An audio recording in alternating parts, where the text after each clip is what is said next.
Hello guys, Dhananjay here and welcome back to a new video in which I'm going to review the Vivo V7 which will cost you 18,000 rupees. I actually used the Vivo V7 for more than a week as my primary device and I did not use any other device when I was using the Vivo V7. This device comes with a 24 megapixel clearer selfie camera, not a clear selfie camera, clearer selfie camera which is supposed to click pictures like nothing else. Is that the case? Is this device worth spending 18,000 rupees?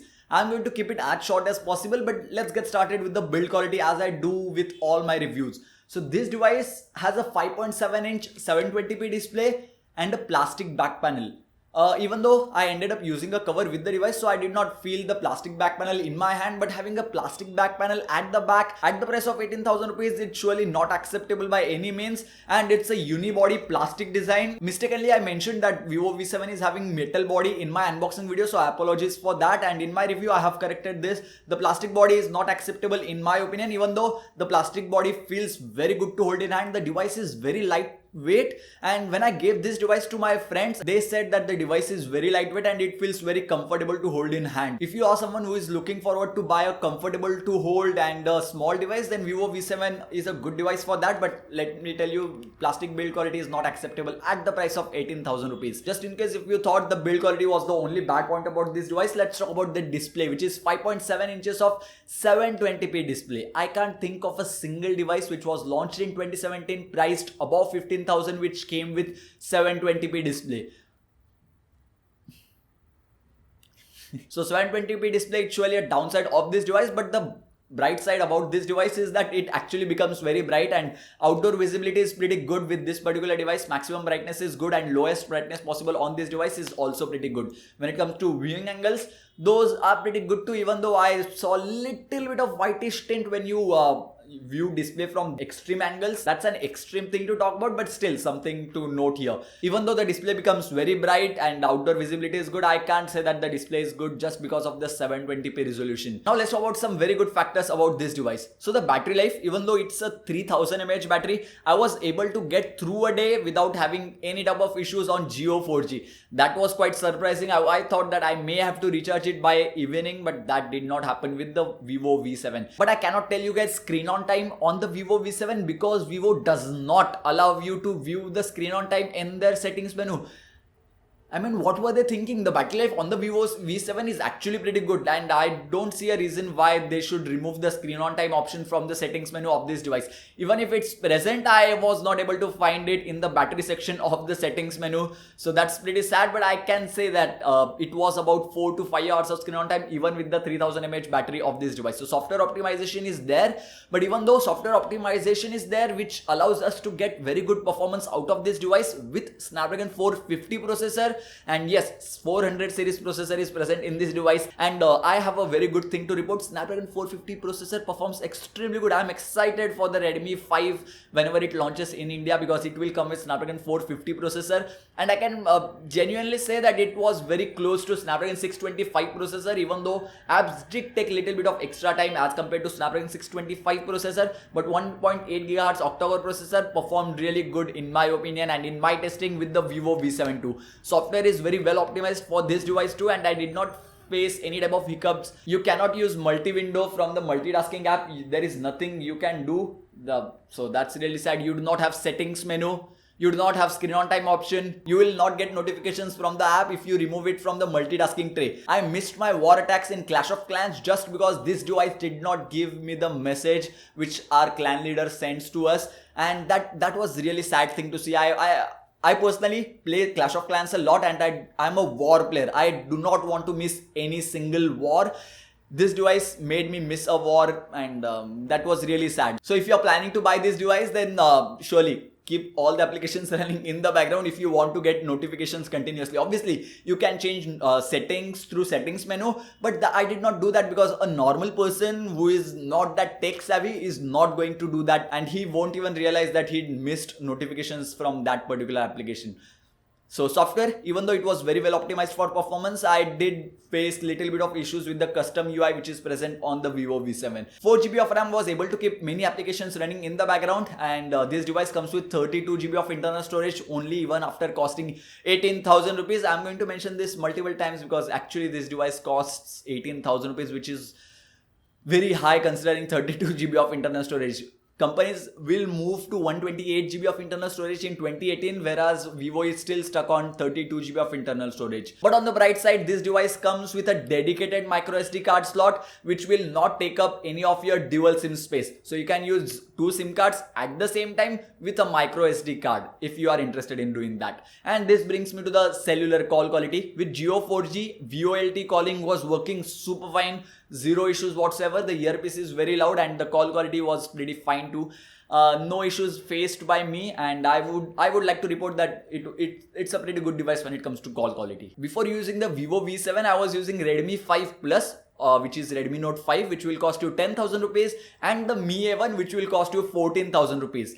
And the speaker quality on the Vivo V7 is not as good as any of those devices. The Redmi Note 5 performs good or better as compared to Vivo V7, which will cost you 18,000 rupees. Just in case I did not mention that. When it comes to headphone jack quality, I would say I was satisfied now, but not very happy, because Mi A1 produces amazing sound quality with the headphone jack, whereas Vivo V7 is nowhere close to that. But on the bright side, the fingerprint sensor on this device is pretty fast. As you can see, the device is locked right now. I keep my finger over here and the device gets unlocked pretty quickly. The device is locked. I keep my finger and the device gets unlocked pretty quickly. Fingerprint sensor quality gets a huge thumbs up from me. Not only that, this device is having face unlock too. As you can see, the device is locked right now. I unlock the device, I look at the device, okay, and the device gets unlocked. So face unlock works pretty fine. It worked almost 80 to 90% of the times. It is not as fast as OnePlus 5T or as good as OnePlus 5T, but it works almost 80 to 90% of the times, as I said earlier. My DSLR camera doesn't have 24 megapixels, whereas Vivo V7 has 24 megapixels front facing camera. The rear facing camera is not 24 megapixel. But when it comes to actual real life performance, I was happy. I was happy with the front facing shots that I've taken with the Vivo V7. When it comes to good lighting conditions, the pictures are pretty good. But when we move to low lighting conditions, still, the pictures are very acceptable and much better as compared to Mi A1 Moto G5s Plus. I have not tested the Redmi Note 5 Pro yet, so I cannot comment about that. But as compared to Mi A1 or Moto G5s Plus, these selfie shots were much better. But when it comes to rear facing camera, once again the story was same. It performed good when it comes to good lighting conditions. It did not perform exceptional. When it comes to low lighting conditions, the device failed to impress me by any means. But with the rear facing camera, I was disappointed, and this is one of the reasons I may not recommend Vivo V7 to anyone. And these are some of the photos that I've taken with the rear camera of the Vivo V7. When it comes to indoor lighting conditions, the device's performance was not acceptable. At the price of 18,000 rupees, if you are boasting this to be a camera centric device, but I was extremely disappointed with the rear facing camera performance of the Vivo V7. I was expecting a lot, considering they have cut down almost everywhere. Processor is 400 series processor, 720p display. The sound quality is not that great. Charging speeds are, once again, it takes 2 hours. And when I tried to charge this device with Qualcomm Quick Charge 3.0 charger, it charged only 25% in 2 hours. I don't know what was the case, but when I used a normal 5V 2 ampere charger, it charged the device in 2 hours. This device does not support quick charging, and you do not get a quick charger in the box too. When it comes to gaming performance, the device was good. As I said, Snapdragon 450 performs really good. You should expect a very good performance from the Snapdragon 450. So performance gets a thumbs up from me on the Vivo V7. And before I start comparing this to Xiaomi devices, I'm not even going to do that in this particular video. Let's compare this with Oppo device itself, because Oppo, Vivo bola to people say Oppo bola to people say Vivo, and these are two companies which are not dominating as such, but which are very popular when it comes to marketing, when it comes to having boards and hoardings in front of stores.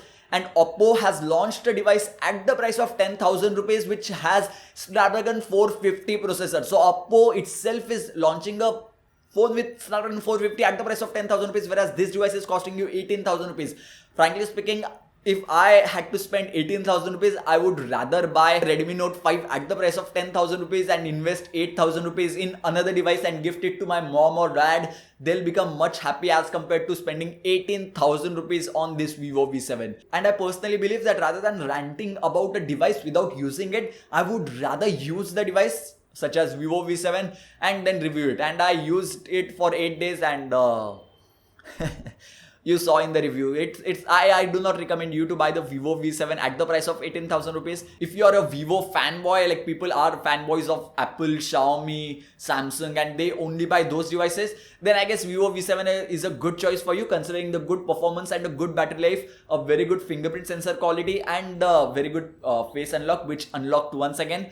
It's a good device for you if you are a Vivo fanboy. If you are looking for any other company's device, even Xiaomi with Redmi Note 5 Pro, Honor 9i, Honor 7X, Redmi Note 5, all these devices will perform better, will give you better battery life, will perform equally when it comes to fingerprint sensor quality, and will give you a much better value for money, like huge value for money as compared to Vivo V7.